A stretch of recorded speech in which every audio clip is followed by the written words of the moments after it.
अब Snowflake already हम देख चुके हुए हैं। जो इंपॉर्टेंट चीज है यहां पे अंडरस्टैंड करने की है जी, वो है स्लोली चेंजिंग डायमेंशन। ठीक है, slowly changing dimension. Slowly changing dimension का कॉन्सेप्ट, एक तो उसके नाम से समझ में आ रहा है कि ये सिर्फ डायमेंशन की टेबल की बात हो रही है। ठीक है, और ये डेटा वेयर हाउसिंग में एक बड़ा इंपॉर्टेंट कॉन्सेप्ट होता है। दिस इज अ थिंग जो कि नॉर्मली जो लोग डेटा वेयर हाउसेस डेवलप कर रहे होते हैं ऑर्गेनाइजेशन लेवल पे, उनकी बेसिकली आप कह लें कि उनके लिए ब्रेड एंड बटर की हैसियत रखता है ये। डेटा मॉडलिंग में आपके पास there are ways to get around. जैसे मैंने आपको बताया कि अगर आपको श्योर नहीं है किसी चीज का कि क्या वो चीज चेंज हो रही है, जैसे आपको याद होगा कि हमने केस देखे थे कि जहां पे हमारे प्रोडक्ट की प्राइस जो थी वो स्टैटिक थी।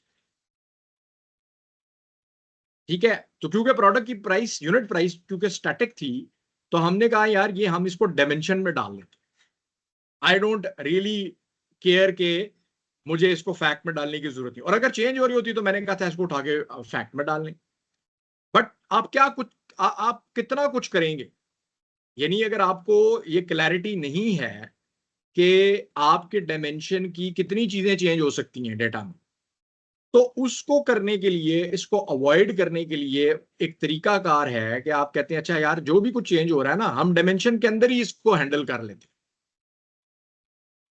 बात समझ आ रही है कि हम डायमेंशन के अंदर ही इसको हैंडल कर लेते हैं, और इस हैंडलिंग का नाम है जी slowly changing dimension.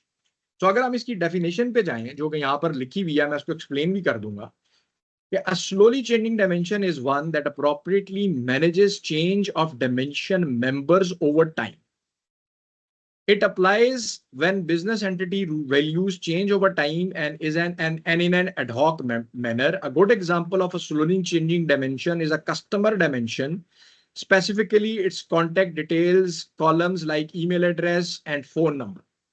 In contrast, some dimensions are considered to be rapidly changing when a dimension attribute changes often, like a stock market's price. The common design approach in these instances is to store rapidly changing rapid attribute value in a fact table measure. Exactly जो बात अभी मैंने आपके साथ की कि भाई अगर आपको पता है कि यार डबल रोटी की या अंडे की प्राइस जो है वो हर दूसरे हफ्ते चेंज हो जानी है, कम ज्यादा होनी है, तो फिर उसको डायमेंशन में रखने की तो कोई जरूरत ही नहीं है। हम डायमेंशन में उसको क्यों रखें?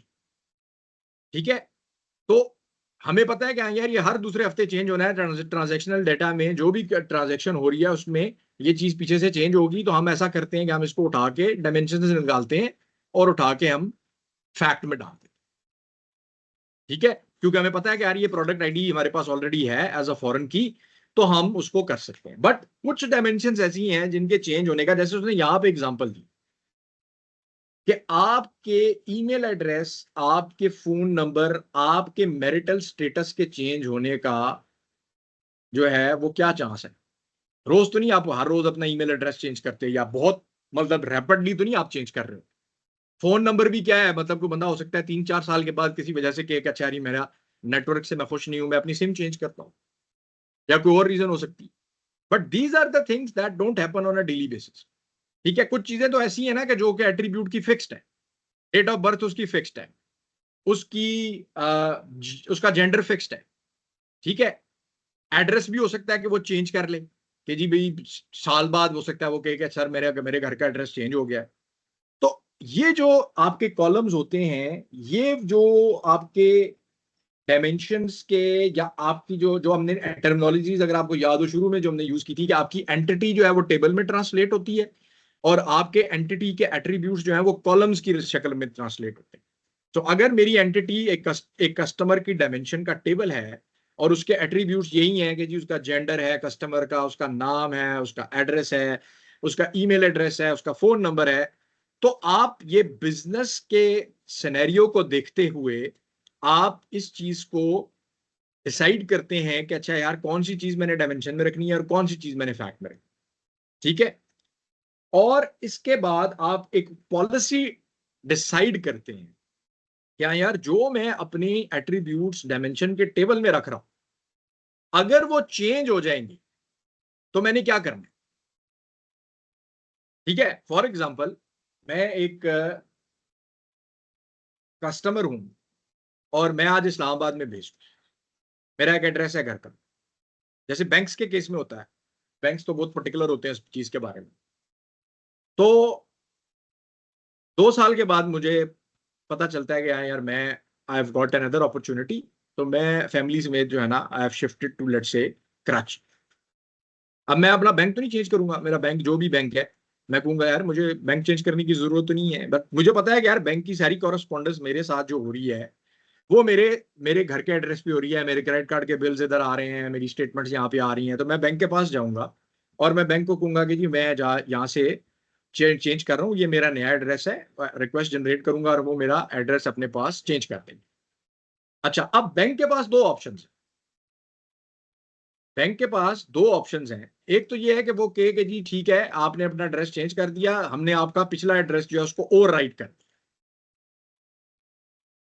सिंपल ऑप्शन तो यही है कि जी आप कहें कि जी मैंने अपना जो एड्रेस है उसको ओवरराइट करवा दिया और उन्होंने भी उसको ओवरराइट कर दिया, एंड दैट्स इट, कहानी खत्म। यहां तक तो बात समझ में आती है, हो सकता है ये बिजनेस में एक्सेप्टेबल भी हो। एक और एग्जांपल ऐसी है कि जहां पे आपकी हिस्ट्री भी इंपॉर्टेंट है, और वो हो सकती है कि एक ऑर्गेनाइजेशन है, जैसे कोई भी आपकी बड़ी ऑर्गेनाइजेशन से मतलब ये है कि जो जिसके अंदर सैकड़ों हजारों एम्प्लॉइज हैं, या जिसको हम एंटरप्राइज ऑर्गेनाइजेशन कहते हैं, सरकारी भी हो सकती है, गैर सरकारी भी हो सकती है। तो सरकारी ऑर्गेनाइजेशंस में भी ऐसा होता है कि आपके डिपार्टमेंट्स होते हैं, फॉर एग्जांपल आपके 5-6 डिफरेंट डिपार्टमेंट्स हैं, तो एक बंदा एक फास्ट डिपार्टमेंट में सर्व करता है 3 साल, 3 साल के बाद वो कहते हैं कि सर अब आपकी जो है ना इस डिपार्टमेंट से विद इन दी ऑर्गेनाइजेशन दूसरे डिपार्टमेंट में हमने आपको प्लेस कर दिया। अब ऑर्गेनाइजेशन जब उस बंदे का या एचआर उनका जब जो है वो देख रहा है, वो उस बंदे का पूरा पहले दिन से लेके जो जितनी भी उसकी सर्विस है वो उसका रिकॉर्ड मेंटेन कर रही है, तो क्या वो ये अफोर्ड कर सकती है कि जी लेट्स से कि वो आज ऑर्गेनाइजेशन के डिपार्टमेंट ए में थे और 2 साल उन्होंने वहां पे काम किया और उसके बाद उनको डिपार्टमेंट ए से निकाल के डिपार्टमेंट बी में डाल दिया, तो क्या वो ये अफोर्ड कर सकती है अपने पास किसी सेंट्रल जगह के ऊपर के, हाँ यार डिपार्टमेंट ए वाले रिकॉर्ड को ओवरराइट कर दो, अब ये बंदा डिपार्टमेंट बी से हमारे पास नजर आना चाहिए? क्या ख्याल है आपका? ओवरराइड नहीं, वो रिकॉर्ड रखेंगे उसका, वो उस कॉपी बंदे रख। की हिस्ट्री को मेंटेन करना चाहेंगे। क्या यार हमें ये पता होना चाहिए कि किस तारीख से किस तारीख तक ये बंदा डिपार्टमेंट ए में था, और किस तारीख से के बाद ये अब डिपार्टमेंट ए से इसका काम खत्म हो गया, एक एंड डेट होगी, और वो बंदा डिपार्टमेंट बी में जाके काम करना शुरू हो। ठीक है जी। मेनली ये दो सिनेरियोज आपको नजर आएंगे जो कि इंडस्ट्री में इंप्लीमेंट होते हैं। अब वो होते कैसे हैं वो भी हम देख लेते हैं। इसको कहा जाता है स्लोली चेंजिंग डायमेंशन।